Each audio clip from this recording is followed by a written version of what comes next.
Muda mesmo. Mas as pessoas reconhecem que essa é uma vida que elas querem fazer uma coisa diferente. Qual que é o caminho que eu acho? Cara, o caminho é aumentar a renda. De alguma forma, ou empreendendo, ou aumentando seu salário, ou fazendo uma renda extra, ou fazendo... Tem que ter algum mecanismo que a renda per capita aumente. E eu tô falando de uma família que tem um filho. Imagina se nasce um segundo filho. Imagina o pai, tá lá, 3, 4, 5, 6, aí nasceu um segundo filho, ou nasceu um terceiro filho. Renda per capita vai diluindo, né? Sim. Tenho 4 filhos, 6 mil, R$1.500 de renda per capita. Tenho 6 filhos, tem 6 pessoas na família, perdão, já R$1.000 a renda per capita. Então ele vai encontrar um mecanismo e para solucionar, o dinheiro vai perdendo poder à medida do tempo e essa começa a ser uma vida medíocre. Esse aqui é o assunto. O assunto é esse aqui, pô. O assunto da galera é esse aqui é o convívio, esse aqui é o salário médio, esse aqui é o tamanho médio do apartamento, da casa, o carro é esse aqui, a galera usa esse carro, usa essa referência e tá tudo bem, eu não sofro. Então essa é minha referência. Dentro daquela referência, talvez um pouquinho mais pra cima, tá mais ali na média, se tá um pouquinho mais pra baixo, você alcança. Aí quando você tem uma nova referência, você percebe um novo mundo. 2004, eu tenho uma cena muito vívida na minha mente. Nós estamos em 2026, eu te falo uma coisa de 22 anos pra trás. Imagina a cena. Em 2004 eu tinha 23 anos, eu era atleta, eu morava em Santos. Santos é plano, a galera anda de bike. Uhum. Eu não tinha dinheiro, então eu andava de bike. Eu tava na frente do clube com uma bicicleta, chinelo, bermuda tactel, camiseta regata, numa mão pé de pato, na outra mão a sacola de equipamentos, nas costas da mochila. Eu lembro da cena, eu parado de bicicleta. Eu não sei exatamente o que eu tava fazendo, não sei se eu tava esperando alguém, eu não sei se eu tava panguando, eu não sei. Eu tava assim parado. Aí passa uma Mitsubishi L200. Sabe aquela caminhonete? Uhum. Então visualiza, Mitsubishi L200, para na minha frente. O clube que eu nadava é uma faculdade, é a Universidade de Santa Cecília. Então tem a piscina, tem a escola, tem a faculdade, e tudo no mesmo complexo. E sai do carro Dilmar Pinto Guedes. Porra, Dilmar. Dilmar. Tu conhece o Dilmar? O Dilmar deu aula pra mim e ele falava pra mim... a gente assim... Desculpa, eu vou te cortar. Não, mas o Dilmar... É essa história é maravilhosa. Dilmar é um dos caras mais sensacionais academicamente na parte de treinamento. Uhum. Ele é fenomenal. Ele é o cara. Quando ele entrou pra fazer a carreira acadêmica dele na Unifesp, eu era aluno. Ele estava fazendo... Eu não lembro se era mestrado ou doutorado com o professor Antônio Carlos da Silva. E eu era aluno de PIBIC do professor Antônio Carlos da Silva, de iniciação científica. Sim. Eu tava, acho que no 3º, 4º ano e uns 42 de braço. E aí, o Dilmar era grandão. Aí ele olhava pra mim e falava assim: lagartixa não chega a jacaré. É isso aí, isso. Nessa frase. Eu sempre falava isso. Aí, um dia, uns 10 anos depois, a gente foi dar aula no ENAF e a minha aula foi logo depois dele. Aí eu peguei, ele tava estendendo a aula com pergunta, assim, eu cheguei e parei na frente do palco, assim, no canto, e ele olhou pra mim, assim, aí ele falou assim: deixa eu falar uma coisa pra vocês, porque lagartixa nunca chega a jacaré, mas vira uns lagartos grandes. Mas ele é uma das pessoas mais sensacionais que eu conheço, cara. Ele é uma referência. Porra.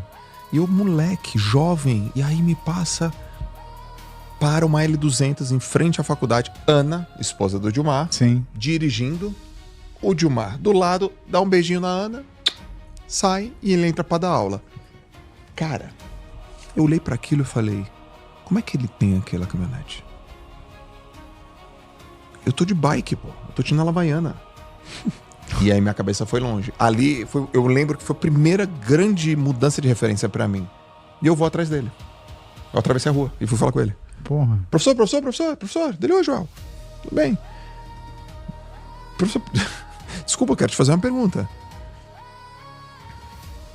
Cara, caminhonete. Na minha cabeça, o Dilmar, ele só dava aula em faculdade. Professor, eu sei que você é mais velho que eu, mas desculpa, vou te fazer uma pergunta direta e reta. Eu não fui tão... Eu tô pedagógico aqui, entendeu? Mas não foi assim, eu fui esbaforido, eu fui esquisito. Eu devo ter pensado... Você tinha 23 anos. Eu fui todo atropelado. Aqui eu tô todo, né, sei lá, pedagógico. Mas não foi assim. Mas basicamente a minha pergunta foi: como é que tu faz pra tu ter essa caminhonete? Porque tu dá aula na faculdade. Aí ele falou assim: você acha que eu só dou aula na faculdade? Pronto. Uai, tem outra coisa? Não, pô, eu faço muito mais coisas. O quê? Eu dou aula na faculdade, eu dou curso, eu escrevo livro. Eu dou aula de pós-graduação.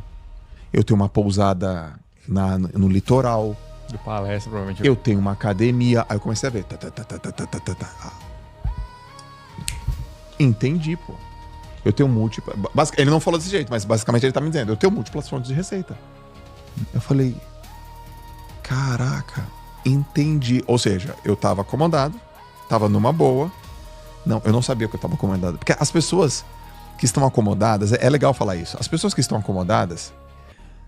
Eu quero acreditar que a maior parte delas não sabem que elas estão acomodadas. Não sabe. Ninguém acorda e fala assim, vou trabalhar e vou ficar acomodadão, porque eu sou um mediocrão e que eu sou ruim pra caramba. Não é assim que funciona. Você é um baita de um snob. A pessoa não sabe que ela tá acomodada. Pra ela é uma referência. E quando eu mudei a referência e tive a curiosidade, aí foi uma iniciativa minha. Uhum. Então eu tive um estímulo, passou na minha frente o estímulo. Mas o estímulo, ele passa na frente de muitas pessoas. Só que aquele estímulo, ele me tocou. Eu falei... né, sabe quando o cachorro fica assim, né? Eu falo, cara, a Matrix travou. Assim, eu falei, não tá fazendo sentido isso, porque eu também sou educador físico. É tempo. Mas a minha conta foi... eu não sei quantos anos o Gilmar deve ser mais velho que eu. 10, 15... Sei lá, 15, 20 anos. Se eu continuar na trilha que eu tô no tempo, será que eu chego? Essa foi a minha questão. Entendi. Entendeu? E eu fui perguntar pra ele. E vi que não. Aí eu falei, caramba, preciso aprender a ter multiplicação de renda. Não sei, ele tem livro. Por isso que livro foi uma coisa que eu fiz cedo. Dar aula em curso foi uma coisa que eu quis fazer cedo. Aumentar a minha hora aula foi uma coisa que eu quis fazer cedo. E ali eu percebi que existia um outro mundo maior. Quando eu voltei pra minha realidade... Aí já era. Aí eu olhei pro lado e falei... Da coceira, né? Aqui eu não quero mais. Eu quero melhorar isso aqui. Eu quero melhorar. Então foram vários momentos desse que eu fui percebendo que eu pensava pequeno, ou que eu tava numa média. Porque se a gente comparar, poxa vida, Joel... E aí, tá bem de vida? Nossa, pô, ótimo. E aí, deu tudo certo, cara, caramba. Mas e aí, se vocês comparar com um bilionário, nossa, tô pensando pequeno, hein? Sim. Não é assim? Tô pensando pequeno, assim por diante. Então, você vai mudando as suas referências. Por exemplo, eu acredito que meta é muito importante. Agora, quando você tem uma meta com uma galera que tem uma referência maior do que a sua, você começa a mudar suas metas. Que é, ou ela vai fazer aquilo que traz satisfação real para ela, ou ela tem algum tipo de motor narcisístico ou egoístico que vai obrigar ela a fazer alguma coisa que surpreenda as outras pessoas. Então, esse é um problema. Então, você tem que decidir o que você quer da sua vida. Ou você gera um personagem e vive esse personagem que está sempre tentando agradar as outras pessoas por uma admiração que, de verdade, você não percebe. Ou então, você decide fazer uma coisa para você. Eu vivi uma época na minha vida de uma decisão muito difícil, né? Quando eu fui trabalhar com medicina esportiva. Porque o meu sonho sempre foi, ainda é, né, ser aquele cara que entra no centro cirúrgico às 6 da manhã e opera até às 10 da noite. Uhum. E que você vai para casa com a roupa de cirurgia suada e com uns pedaços de sangue, alguma coisa. Cara, eu acho isso sensacional. E independente de onde for. Porque eu já vivi parte dessa vida. E aonde eu vivi essa vida foi em hospital público. Não foi em hospital privado, foi na minha formação. Só que em um determinado momento, meu professor virou pra mim e falou assim, olha, eu acho que você tem que... Meu melhor amigo, na verdade, né, o Zé Carlos Garcia. E que foi o cara que me ensinou a operar. E ele virou pra mim e falou assim, olha, eu acho que você tem que considerar a questão da medicina esportiva. Porque, Paulo, você é um bom cirurgião. Eu gosto de operar em você. Eu tenho uma satisfação muito grande de ter você operando comigo, porque isso eu sei que a coisa vai ficar muito boa. Mas eu tenho que te falar que eu nunca vi ninguém falar da parte de fisiologia do exercício, de medicina esportiva, como você fala. Se eu der um tiro pro alto, cai 10 bons cirurgiões. Agora, nisso é só você. E na época, pra mim foi difícil, porque eu falei, puta, e agora? É uma coisa que eu gosto, mas eu gostava pra mim. De repente ele me fala, ó, eu acho que você devia fazer isso. Quer dizer, a minha sensação é, será que se eu escolher o meu sonho, nos olhos dele, eu vou estar sendo uma pessoa na média, eu vou estar sendo medíocre? Sendo que eu podia escolher ser uma pessoa de destaque naquilo que eu gosto pra mim? Mas no final das contas, e aí eu te falo, precisou de 20 anos de experiência nisso, né? Eu nunca deixei ortopedia, né? Então se contar desde quando o Zé me ensinou a operar, que era 2002, né? Eu sou assistente dele há 20 e tantos anos, né? 24 anos, né? Não, 2001, 25 anos, né? A questão profissional, para mim, foi como é que eu não deixo o que é a recompensa financeira do sucesso daquilo que eu posso fazer muito bem, apagar o que é o meu sonho de uma coisa que eu também faço muito bem, mas que não vai me dar essa projeção que a medicina esportiva me daria. A questão é, quando eu tô numa sala cirúrgica, quando eu tô com o Zé Carlos operando, cara, ali eu me sinto médico foda e eu tenho uma sensação de, no meu dia de cirurgia, que normalmente é sexta-feira, né, eu acordo de manhã e eu acordo, puta, que foda, eu sou ortopedista e traumatologista também. Isso pra mim é um motor. Por mais que tenha gente que já não ligue mais que isso. E dentro dessa condição, vale lembrar uma coisa que confunde muito com mediocridade, que chama adaptação hedônica.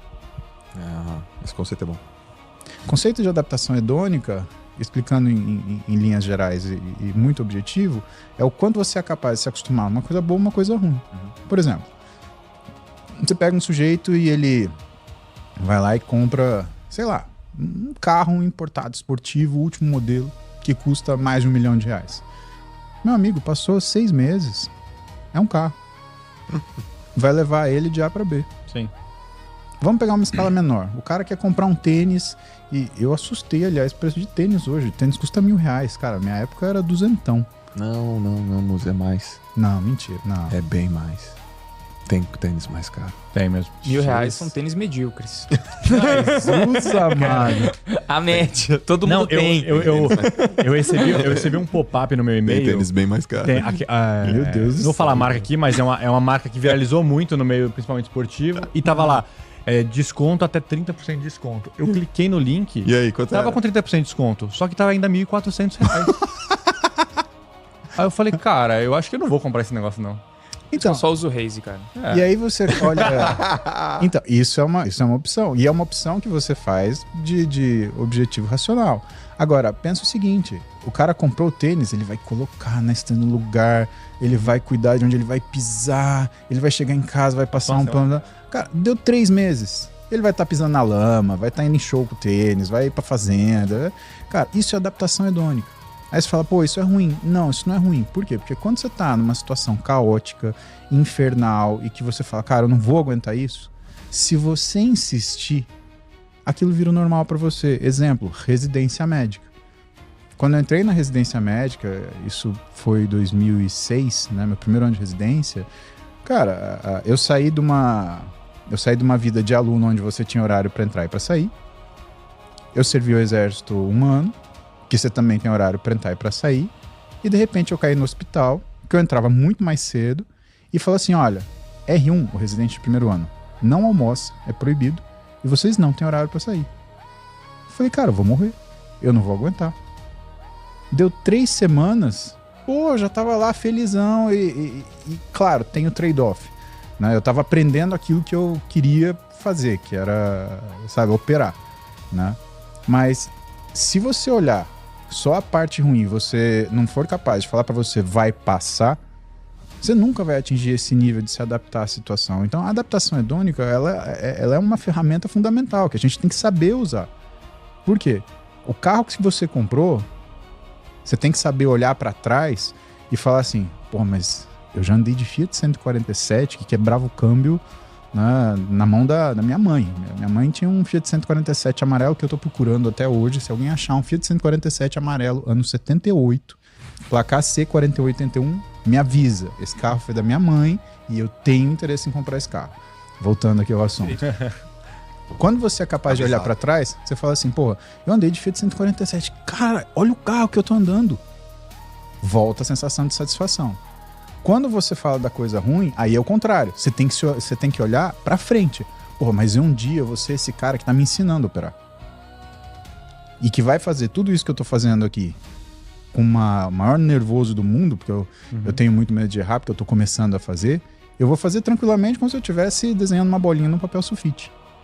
O medíocre, ou a ideia do medíocre, ela também vem um pouco de como que você domina isso. Porque, cara, se você se acostumar com tudo que é bom, nada vai te satisfazer. Você vai se sentir um medíocre. Aí é um problema, que você vai criar uma vida ruim.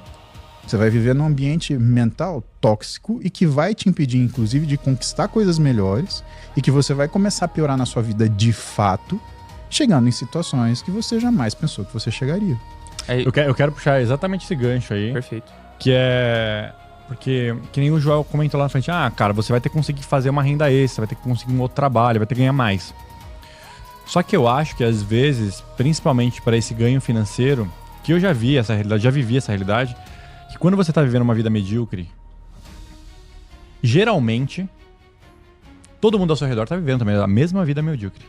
E é difícil você sair daquele ambiente, daquela mentalidade pesada, para você conseguir algo, tentar algo novo, algo diferente. Porque no coletivo, o diferente é estranho, logo ele é ruim. Então, se você tá ali no mesmo trabalho, tentando as mesmas coisas, e todo mundo no seu redor tá fazendo o mesmo, e do nada você fala, pô, eu vou começar a estudar para tentar fazer um negócio diferente, para conseguir um emprego melhor, num bairro que é muito mais longe, para fazer sei lá o quê. Eu já, na minha história, a minha própria mãe falou assim, filho, não faz isso, não vai dar certo. Por quê? Não é que ela não me ama, ela tinha medo por mim, logo ela falava de um jeito que me desmotivava. Só que isso para um pai de família, para uma mãe de família que tá querendo sair dos 3 para ganhar 5, 10, massacra o sonho. Mas e é ela... o medo de frustração que ela queria que você não se envolvesse. Não, né, total, Kaique? eu Acho que é a entendo isso. preocupação Eu de entendo mãe isso. que... Só que como que o cara ele consegue sair um pouco desse ciclo, dessa mentalidade que vai espremendo ele não vai conseguir ir pra frente pra conseguir ganhar mais dinheiro pra sair dessa mediocridade. Mas ele tem consciência? Ou ele é o cara com consciência ou sem consciência? Porque é importante. Porque assim, importante sabe o daí que eu mesmo. ia complementar? Uma vez você me falou um negócio que foi muito importante. Quando você voltou pro seu apartamento da Coab, você falou assim, cara, Eu não tinha naquela consciência. época eu não sabia que era tão ruim. Sem consciência ele não sofre. É porque o ano passado eu visitei alguns lugares que eu já morei, os bairros antigos e tudo mais, e eu não tinha consciência. Pra mim era... Quando todo mundo fala assim, pô, Kaique, era difícil pra você, né? Quando você morava no bairro dos Pimentos, na periferia. Eu falei, não, cara, era do caralho pra mim. Exato. Porque eu não tinha consciência que ali era ruim. Porque eu não tinha outra referência. Então pra mim era ótimo. Essa é a palavra, Kaique. A palavra Pra mim era ótimo. A palavra é referência. Sabe quando começou a me incomodar e doeu muito? Quando eu morava na Coab 1 e eu arrumei um emprego no Itaim Bibi com o Thiago. Aí, de um dia pra noite, eu tava frequentando apartamento no Itaim Bibi, andando de carro de luxo, viajando de helicóptero, andando de avião, e quando acabava meu trabalho eu tinha que voltar pra Coab. Aí eu ficava incomodado num nível absurdo, porque eu tava comendo comidas melhores, conhecendo pessoas melhores, vivendo uma vida melhor quando eu tava trabalhando, só quando eu voltava na minha realidade eu falava assim, caramba, cara, tô me sentindo estranho aqui. Aí foi onde começou a me coçar pra tipo assim, cara, eu tenho que sair desse lugar. Ó, a ambição e a referência são coisas que elas precisam caminhar juntas. Boa. Se a pessoa ela não tem consciência, ela não sofre. Ela não sofre. Ela tá lá. Ela Essa é minha vida, minha realidade, esse aqui é meu bairro, essa aqui é minha galera, esse aqui é o assunto. Esse aqui é o assunto.